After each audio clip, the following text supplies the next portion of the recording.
Good morning વિદ્યાર્થી ભાઈ બહેનો. આજે આપણે ગુજરાતી વ્યાકરણમાં આગળ વધવાનું છે. આપણે ગુજરાતી વ્યાકરણની અંદર શાબ્દિક વ્યાકરણ એટલે કે શબ્દકીય જે વ્યાકરણ છે એની ચર્ચા કરી નાખી. એના પછી આપણે વાક્યગત વ્યાકરણની અંદર વિરોધી વાક્ય રચનાઓની પણ ચર્ચા કરી નાખી. હવે એના કરતાં થોડાક આગળ વધીએ અને એમાં આજે આપણે જોવાનું છે સાદી, સંયુક્ત અને સંકુલ વાક્ય રચનાઓ. આપણે સાદી, સંયુક્ત અને સંકુલ વાક્ય રચનાઓ જોવાની છે અને એ 4 ગુણની પૂછાય છે મિત્રો. પરીક્ષાની અંદર 4 માર્ક્સની પૂછાય છે. 2 માર્ક્સ સંયુક્ત અને સંકુલ વાક્ય રચનામાંથી સાદી વાક્ય રચના બનાવો અને સાદી વાક્ય રચનામાંથી સંયુક્ત સંકુલ વાક્ય રચના બનાવો. એમ 2 માર્ક્સ નહીં, કુલ 4 માર્ક્સની પૂછાય છે. તો એના વિશે આજે આપણે થોડોક પરિચય મેળવીએ કે સાદી, સંયુક્ત અને સંકુલ યાની કે મિશ્ર વાક્ય રચના કેવી રીતના બનાવવાની હોય છે. તો એને આપણે જોઈએ. તો જુઓ, અહીંયા સૌથી પહેલી આપણી બાબત એ છે કે રચનાની દ્રષ્ટિએ વાક્યના અહીંયા આપણે 3 પ્રકાર લેવાના છે. આમ તો વાક્યના ઘણા બધા પ્રકારો પડે છે અને એમાં જોઈએ તો કર્તરી, કર્મણી, ભાવે, સાદી, સંયુક્ત, સંકુલ, મિશ્ર, ઘણા બધા પ્રકારો છે. પણ અહીંયા આપણે સાદી અને સંયુક્ત સંકુલ વાક્ય રચનાની ચર્ચા કરવાની છે, કારણ કે પરીક્ષામાં એ પૂછાય છે. તો એ આપણે જોઈએ. તો સૌથી પહેલા અહીંયા આપણે વાત કરીશું સાદી વાક્ય રચનાની. અહીંયા સાદી વાક્ય રચનાની સૌથી પહેલા આપણે વાત કરીએ. તો સાદી વાક્ય રચના એટલે સાદું વાક્ય હોય જેમાં એક જ કર્તા હોય અને એક જ ક્રિયાપદ હોય. જો અહીંયા મેં વ્યાખ્યામાં તમને બતાવ્યું છે કે વાક્યમાં એક જ કર્તા અને એક જ ક્રિયાપદ હોય એ સાદી વાક્ય રચના કહેવાય. તેમજ જેમાં સંયોજક વપરાય નહીં, જેમાં સંયોજક વપરાતો નથી, બિલકુલ એ સાવ સાદી વાક્ય રચના થઈ કહેવાય. તો હવે એના આપણે થોડાક ઉદાહરણો જોઈએ. જો પહેલું આપણે અહીંયા ઉદાહરણ 2 મૂકેલા છે. એમાં પહેલું ઉદાહરણ છે ભોજાએ જીવન સૂત્ર અમલમાં મૂક્યું. ભોજાએ એ જીવન સૂત્ર અમલમાં મૂક્યું. તો અહીંયા ભોજો એ શું છે? કર્તા, અને અમલમાં મૂક્યું ક્રિયાપદ. એક ક્રિયાપદ, એક જ કર્તા સાદા વાક્યની અંદર જોવા મળી શકે છે.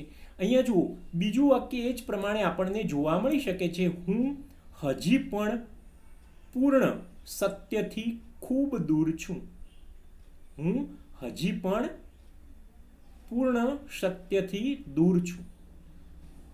એટલે હું પોતે, તમે પોતે અને દૂર એક ક્રિયાપદ. કર્તા અને ક્રિયાપદ મૂળ એક જ હોય, સાદી વાક્ય રચના કહી શકાય. હવે એ જ પ્રમાણે સંયુક્ત વાક્ય રચનામાં આપણને શું જોવા મળી શકે છે? અહીંયા સંયુક્ત વાક્ય રચનાની અંદર આપણને કઈ બાબત જોવા મળી શકે છે? તો એને આપણે જોઈ શકીએ. અહીંયા તો સંયુક્ત વાક્ય રચનાની અંદર આપણે જોઈએ તો સંયોજકથી 2 કે 2 થી વધારે વાક્યોનું જોડાણ એને સંયુક્ત વાક્ય કહી શકાય. અને આ બધા વાક્યોમાં સ્વતંત્રતા હોય, એટલે કે બધા વાક્યો સ્વતંત્ર હોય જેમાં નીચેના સંયોજકોનો ઉપયોગ હોય અથવા તો આ સંયોજકો વાપરી અને વાક્ય રચના બનાવેલી હોય છે. આ સંયોજકો વાપરી અને વાક્ય રચના બનાવવામાં આવેલી છે. તો સંયોજકો કયા કયા છે મિત્રો? અહીંયા આપણે જોઈ લઈએ. જો અહીંયા સંયોજકો આપણને જોવા મળી શકે છે ને, અને, તેથી, વડે, યા, કે, કારણ કે, છતાં, છતાં પણ, ત્યારે, તો, એટલે, નહીંતર, તથા વગેરે. આ બધા સંયોજકો છે. જે વાક્યમાં આવા સંયોજકથી વાક્યનું જોડાણ કરેલું હોય બે અથવા વધારે વાક્યોનું, એ સંયુક્ત વાક્ય રચના કહી શકાય. એ સંયુક્ત વાક્ય રચના કહી શકાય. તો એની અંદર આપણને કેવી રીતના જોવા મળી શકે છે? એની અંદર આપણને કેવી રીતના જોવા મળી શકે છે તો એ આપણે જોઈએ. તો એની અંદર જુઓ, એક અહીંયા ઉદાહરણ આપણને જોઈ શકાય છે. અહીંયા ઉદાહરણ જોવા મળી શકે છે કે મારું માનો તો કૌરવો માર્યાનો શોક છોડી દો. અહીંયા મારું માનો તો કૌરવો માર્યાનો શોક છોડી દો. તો અહીંયા જુઓ, તમને સંયોજક ક્યાં વપરાણું? તો જુઓ, સંયોજક અહીંયા તો છે. આપણે જોઈએ, સંયોજક તો મારું માનો કૌરવો માર્યાનો શોક છોડી દો. બે વાક્યો થયા અહીંયા. એક પહેલું વાક્ય મારું માનો, બીજું કૌરવો માર્યાનો શોક છોડી દો. તો પરીક્ષાની અંદર આપણે સંયુક્ત વાક્ય હોય અને એવી સૂચના હોય કે સાદા વાક્યો બનાવો, તો એમાંથી સંયોજક કાઢી નાખવાનું અને આ રીતના વાક્ય બનાવવાનું. પહેલું વાક્ય છે મારું માનો, બીજું વાક્ય કૌરવો માર્યાનો શોક છોડી દો. તો બે વાક્યો થઈ ગયા. તો એ સંયુક્તમાંથી સાદી વાક્ય રચના બનાવી. આપણે એને છેલ્લે ઉદાહરણમાં જોઈશું. પરીક્ષામાં કેવી પદ્ધતિથી પૂછાય એની તો આપણે ચર્ચા કરવાની છે, પણ હાલ તમને સાદું અને સંયુક્ત મિશ્ર વાક્ય રચના કેવી રીતના બને છે એની હાલ સમજણ આપું છું. જુઓ, બીજું ઉદાહરણ છે, મેનાના હાથમાંથી સંચો નીચે પડ્યો અને ટુકડે ટુકડા થઈ ગયા. મેનાના હાથમાંથી સંચો નીચે પડ્યો અને ટુકડે ટુકડા થઈ ગયા. તો અહીંયા જો અને એ શું છે? સંયોજક. અને એ સંયોજક છે. તો અહીંયા જો બે વાક્યો કયા બન્યા? મેનાના હાથમાંથી સંચો નીચે પડ્યો, એક વાક્ય. બીજું વાક્ય ટુકડે ટુકડા થઈ ગયા. બંને સ્વતંત્ર છે, એકબીજા ઉપર કંઈ નિર્ભર નથી. બંને અને જુદું પાડો એટલે બંને થઈ ગયા. તો ઉપરોક્ત વાક્યોમાંથી સંયોજકને દૂર કરો એટલે કે કાઢી નાખો, ત્યારે બે વાક્યો અર્થસભર સ્વતંત્ર રીતે ટકી શકે તેવી સાદી વાક્ય રચના બને. એ સાદા વાક્યો કહી શકાય. સાદી વાક્ય રચના બને એ સાદા વાક્યો થઈ શકે. તો અહીંયા એ વસ્તુ આપણે જોવાની છે. તો અહીંયા એક બીજી અપવાદ આપણને જોવા મળી છે. અહીંયા એક બીજો અપવાદ જોવા મળી શકે છે કે અને કે જેવા સંયોજકો વપરાયા હોય છતાં પણ સંયુક્તમાંથી સાદું વાક્ય અધૂરું લાગે તો શું કરવું? ઘણીવાર એવું બની શકે છે કે સાદું વાક્ય આપણને અધૂરું લાગે છે. દાખલા તરીકે આપણે એક વાક્ય રચના જોઈએ. દાખલા તરીકે અહીંયા આ એક મેં ઉદાહરણ મૂક્યું છે. અહીંયા મેં એક ઉદાહરણ મૂક્યું છે કે મારી પત્નીના મનમાં આશ્ચર્ય અને ગુસ્સાના ભાવો જાગૃત થયા. આવી એક વાક્ય રચના છે. તો જુઓ, અહીંયા સંયોજક કયો આવ્યો? પહેલા તો એ આપણે વિચારીએ. તો અહીંયા સંયોજક અને. આપણે વાત કરી કે અને કે એવા સંયોજક છે કે જેમાં ઘણીવાર અધૂરા વાક્યો બની શકે છે. તો અહીંયા ઘણીવાર અધૂરા વાક્યો બની શકે છે. તો જુઓ, મારી પત્નીના મનમાં આશ્ચર્ય, એક વાક્ય, પણ એમાં શું છે? ક્રિયાપદ નથી, કર્તા એકલો છે. અહીંયા ગુસ્સાના ભાવો જાગૃત થયા, તો એમાં ક્રિયાપદ છે પણ કર્તા નથી. તો જ્યાં કર્તા અને ક્રિયાપદ બંને હોય એ જ સાદી વાક્ય રચના બને. પણ અહીંયા જુઓ અધૂરું છે. અને સંયોજક તો છે જ, એટલે સંયુક્ત વાક્ય રચના છે, એના બે સાદા વાક્યો બને. પણ કેવી રીતના બનાવવાના? તો મારી પત્નીના મનમાં આશ્ચર્યના ભાવો પ્રગટ થયા. પહેલી વાક્ય રચના આપણે એ પ્રમાણે બનાવીશું. અહીંયા પહેલી વાક્ય રચના આપણે એ પ્રમાણે બનાવી શકાય. અહીંયા પહેલી વાક્ય રચના આપણે એ પ્રમાણે બનાવી શકાય. અને બીજી વાક્ય રચના, મારી પત્નીના મનમાં ગુસ્સાના ભાવો જાગૃત થયા. આ બીજી વાક્ય રચના થઈ. તો એ પ્રમાણે આપણે અહીંયા અને હોય છતાં જો અધૂરા વાક્યો બનતા હોય તો આપણે કર્તા અને ક્રિયાપદ બંને મૂકી અને આ રીતના વાક્ય પૂર્ણ કરવાના. જો અહીંયા બીજું ઉદાહરણ છે. અહીંયા બીજું ઉદાહરણ છે, ન હું બંગાળ પહોંચ્યો કે હિમાલય. તો અહીંયા પણ શું છે મિત્રો? કે છે એ સંયોજક છે. અહીંયા જો કે છે એ સંયોજક વપરાયો છે અને આ વાક્ય રચના છે. તો જુઓ, ન હું બંગાળ પહોંચ્યો એક વાક્ય, ન હું હિમાલય પહોંચ્યો બીજું વાક્ય. તો અહીંયા બંગાળ કે હિમાલય બંનેમાંથી એક જગ્યાએ પહોંચવાનું, પણ આ તો બંને જગ્યાએ નથી પહોંચ્યા. તો આપણે આવા બંને જગ્યાએ નથી પહોંચ્યા એનું વાક્ય બનાવવું હોય તો ન હું બંગાળ પહોંચ્યો, ન હું હિમાલય પહોંચ્યો. પણ અહીંયા ખાલી તમે એમનેમ ફક્ત સંયોજક દૂર કરી નાખો, જો વાક્ય રચના અધૂરી રહે છે. અહીંયા ન હું બંગાળ પહોંચ્યો વાક્ય બરાબર થઈ ગયું, પણ હિમાલય તો વાક્ય રચના બનતી નથી. એટલે ક્યારેક પરીક્ષાની અંદર ફક્ત કોઈ પણ બે સ્થળ હશે, બે વ્યક્તિ હશે કે બે વસ્તુ હશે, એના વચ્ચે જ ફક્ત સંયોજક મૂક્યો હોય તો તમારે આ રીતના વાક્ય પૂર્ણ કરવાનું. એટલે અને કે એવા સંયોજકો છે કે વ્યક્તિ, વસ્તુ અને સ્થળ માટે ફક્ત મૂકવામાં આવ્યા હોય છતાંય એ બંને વાક્યો અર્થસભર બનાવવા માટે એમાં કર્તા અને ક્રિયાપદ બંને ઉમેરવા જોઈએ. આપણે જેમ આ બે ઉદાહરણમાં ઉમેર્યા તે પ્રમાણે આપણે બંને ઉદાહરણો ઉમેર્યા તે પ્રમાણે આપણે ઉમેરવા પડશે. તો આ પ્રમાણેની અહીંયા બાબત જોવા મળી શકે છે. હવે આપણે અહીંયા જોઈએ સંકુલ યાની કે મિશ્ર વાક્ય રચના. સંયુક્ત અને મિશ્ર વાક્ય રચના લગભગ એક જેવી છે, પણ ક્યાંક થોડીક અલગ પડે છે. આપણને ક્યાંક થોડીક અલગ પડે છે કે સંયોજકથી બે કે તેથી વધારે વાક્યોનું જોડાણ જેમ સંયુક્તમાં છે એ જ. બંને વાક્ય સ્વતંત્ર ટકતા નથી, આ એક મુખ્ય ખાસિયત, અને એકબીજા ઉપર નિર્ભર છે. એક ગૌણ છે, એક મુખ્ય છે. પહેલું વાક્ય મુખ્ય હોય તો બીજું ગૌણ બને. ઘણીવાર એવું બને કે પહેલું વાક્ય ગૌણ હોય તો બીજું મુખ્ય બની શકે. અને એમાં સંયોજકો જો તો, જ્યારે ત્યારે, જેવા તેવા, જેમ તેમ, જેથી તેથી એવા સંયોજકો વપરાય છે. જુઓ, એમાં આપણે મૂકીએ ઉદાહરણ જોઈએ. એમાં આપણે એક ઉદાહરણ જોઈએ તો અહીંયા પહેલું જ ઉદાહરણ છે કે જ્યારે હું કાશી આવ્યો ત્યારે ત્યાં બાપુના એક ભાષણની ગરમા ગરમ ચર્ચા ચાલ્યા કરતી હતી. તો અહીંયા જો સંયોજકો બે છે, એક છે જ્યારે, બીજો છે ત્યારે.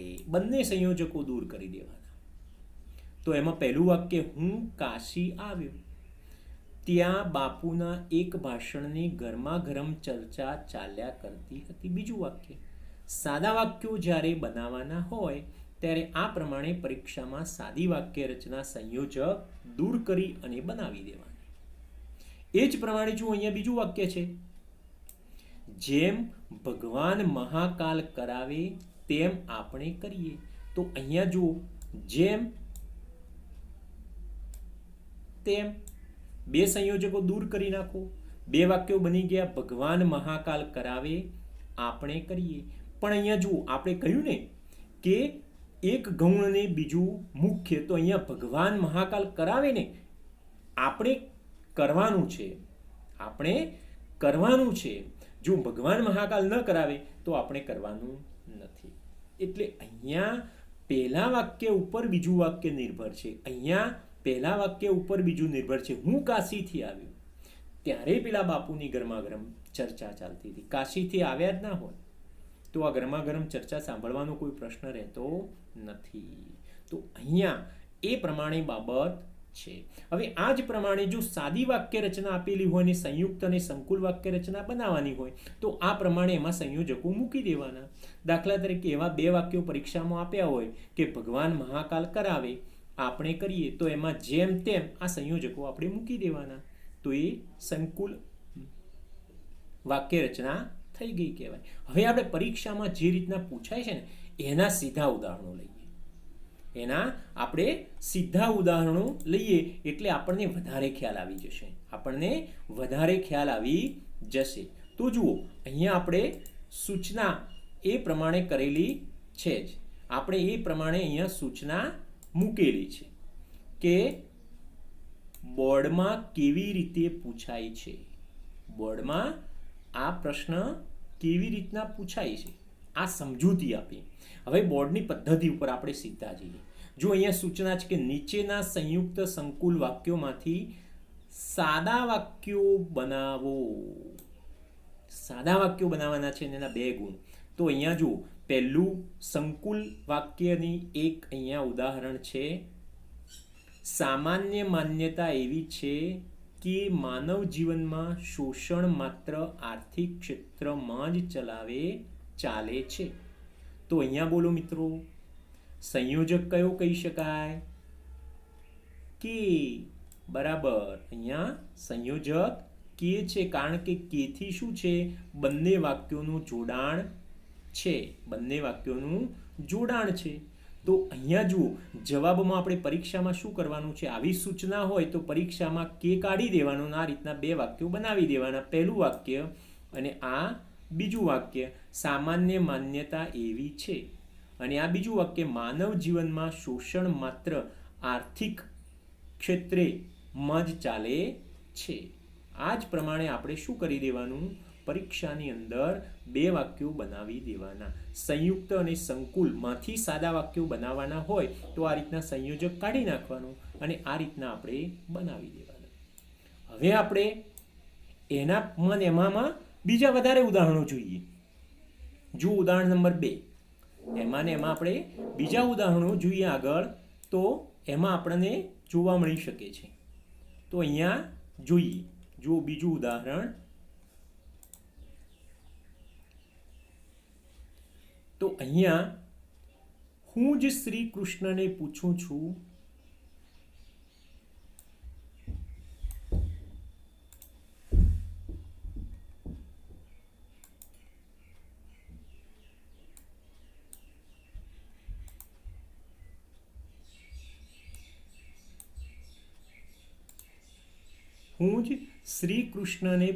છું કે આપ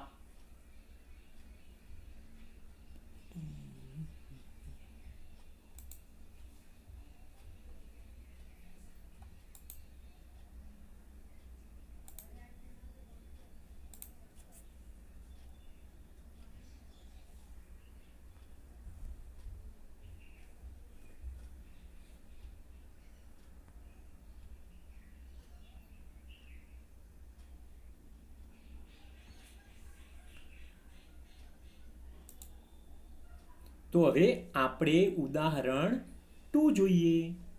હું જ શ્રી કૃષ્ણને પૂછું છું કે આવડો મોટો સંગ્રામ થયો પણ એકે વખત પોતે કેમ શસ્ત્ર પકડ્યું નહીં? તો આમાં સંયોજક કે છે અને અહીંયા પણ સંયોજક છે. જુઓ, ઘણીવાર પરીક્ષામાં 2 સંયોજક આવશે. 2 સંયોજક આવે એટલે વાક્ય કેટલા બનશે?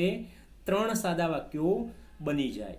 જુઓ, અહીંયા જવાબમાં મેં લખ્યું છે, હું જ શ્રી કૃષ્ણને પૂછું છું આવડો મોટો સંગ્રામ થયો એકે વખત પોતે કેમ શસ્ત્ર પકડ્યું નહીં? આવા 3 વાક્યો તમારી પરીક્ષામાં બનાવી દેવાના, સંયોજક કાઢી દેવાના.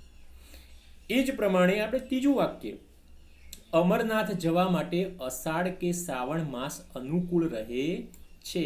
જુઓ, પેલા વચ્ચે મેં તમને સમજાવ્યું હતું કે અને કે સ્થળ, જગ્યા, વસ્તુ, વ્યક્તિ કે આ રીતની બાબત કોઈ હોય અને બંને શબ્દોની વચ્ચે જ ફક્ત સંયોજક હોય છતાં એના 2 વાક્યો બનાવવા હોય તો આપણે કેવી રીતના બનાવી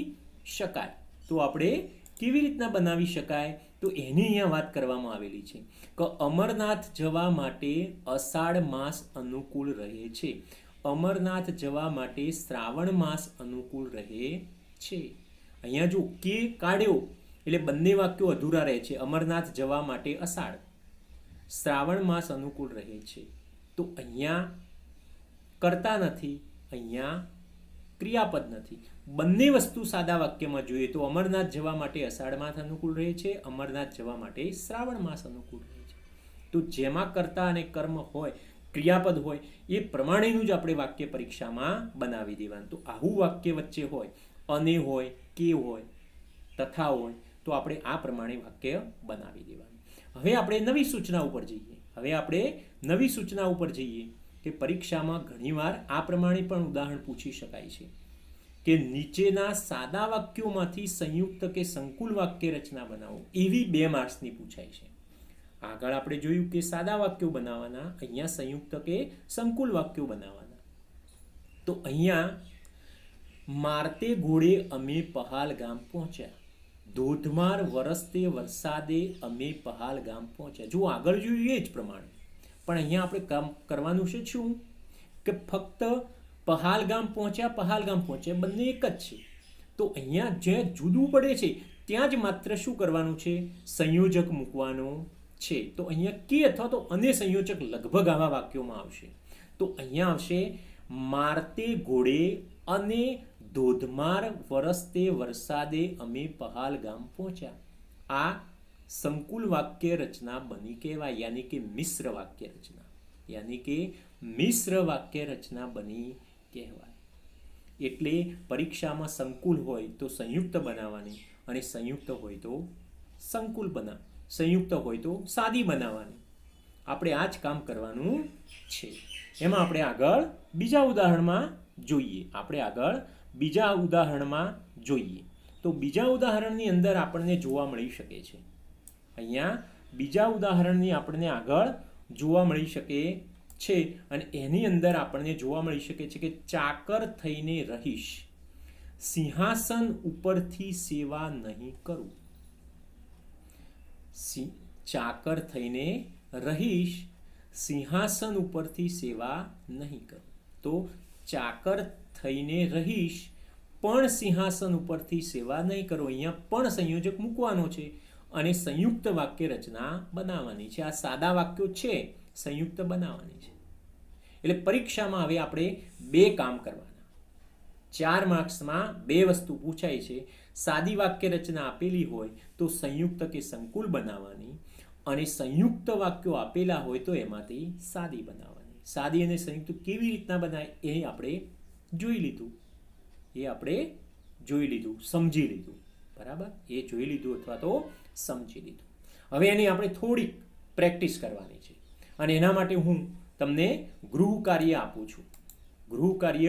આપું છું અને એની પ્રેક્ટિસ તમારે કરવાની છે.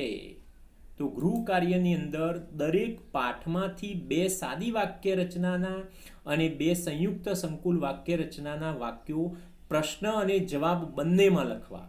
આ મેં તમને સમજાવ્યા, એના પછી જુઓ આ રીતના ઉદાહરણો આપ્યા. એક આનું ઉદાહરણ આપ્યું અને એક આનું પણ ઉદાહરણ આપ્યું. તો આ જ પ્રમાણે આપણે આ કામ કરવાનું છે. એટલે ગૃહ કાર્યમાં કવિતામાંથી લગભગ મોટાભાગે આવા વાક્યો નીકળતા નથી, પાઠમાંથી જ આવા વાક્યો આવે છે. એટલે આપણે દરેક પાઠમાંથી 2 સાદી વાક્ય રચનાના વાક્યો અને 2 સંયુક્ત અને સંકુલ આપણી ટેક્સ્ટ બુકમાંથી આવા વાક્યો મળી રહેશે. દરેક પાઠમાંથી લખવાના છેક 24 સુધી, છેલ્લા પાઠ સુધીના, કારણ કે આ પોઈન્ટ્સ આપણે મુદ્દો બરાબર શીખી લીધો. એટલે દરેક પાઠમાંથી 2 ઉદાહરણો સાદી વાક્ય રચનાના અને 2 ઉદાહરણો સંયુક્ત વાક્ય રચનાના લખવાના છે. એટલે આપણે ગૃહ કાર્યમાં આટલું કામ કરીશું. ચાલો મિત્રો, વિદ્યાર્થી ભાઈ બહેનો, આપણે આટલા સુધી રાખીએ. નવો પોઈન્ટ્સ વ્યાકરણની સાથે આપણે ફરી ભણીશું નવા વિડીયોમાં.